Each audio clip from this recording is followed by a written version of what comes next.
Els Mossos d'Esquadra podrien deixar de multar més del 60% de les infraccions de trànsit durant mig any.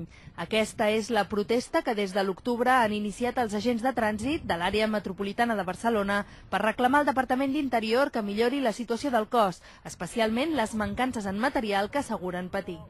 Això suposa que, per exemple, quan atures un vehicle perquè no porta el cinturó posat, quan estan parlant amb el telèfon, s'atura el vehicle igual.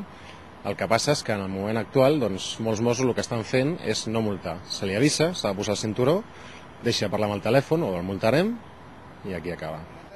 Tot i que els Mossos continuaran multant les infraccions greus com conduir begut o saltar-se les normes de seguretat a la carretera, la majoria de les multes que s'imposen són lleus, cosa que a la llarga afectarà la recaptació del cos.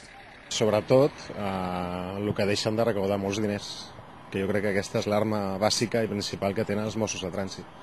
La protesta s'està notant ja a zones com el Maresme i el Vallès i comença, segons els sindicats, a estendre's a d'altres demarcacions de Catalunya, com per exemple Girona, on els agents dels Mossos ja s'han interessat en la iniciativa i podrien afegir-s'hi.